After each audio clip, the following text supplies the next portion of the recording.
সাথে থাকলে সঙ্গী আর সাথে না থাকলে জঙ্গি।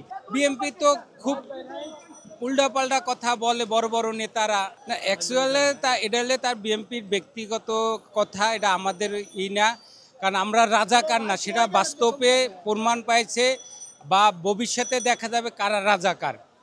বিএনপি তো খুব উল্টাপাল্টা কথা বলে বড় বড় নেতারা, আসলে তাদের এটা ব্যক্তিগত ব্যাপার, এটা আমাদের কিছু আসে যায় না। তারা রাজাকার বলুক বা অন্য কিছু বলুক, সারা বিশ্বেই জানে যে বাংলাদেশ জামাত ইসলাম রাজাকার কি না, সেটা সারা বিশ্বে জানে। স্বার্থে আঘাত, আগে একসাথে ছিল, এখন ডিভাইডেড হওয়ার কারণে বা দেখা গেছে এখন বাংলাদেশের 90% বা মানুষ জামাতের চায়, দিন আল্লাহর দিন কায়েম করতে চায়, ইসলামের দিন কায়েম করতে চায়, স্বৈরাচার চায় না, সহিংসতা চায় না, ধ্বংস চায় না, লুট চায় না, তারা চায় না। তার কারণেই তারা এইটা, কারণ তারা প্রত্যেকটাই এই কাজে জড়িত, যা জামাত ইসলামে এটা চায় না, এই জন্যই জামাতকে দেখতে পারতেছে না।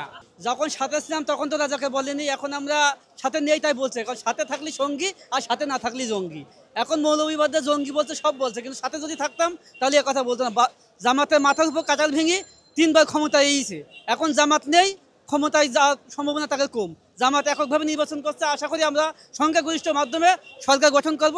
এই জন্য তাদের গায়ে সহ্য হচ্ছে না, তারা জামাতকে দেখতে পাচ্ছে না, জামাতকে বিভিন্ন ট্যাগ দিচ্ছে। অবশ্যই শেখ হাসিনা দ্বিতীয় শেখ হাসিনা যে পথে গেছে, এরাও যাচ্ছে, এরা সেই পথে যাবে ইনশাল্লাহ।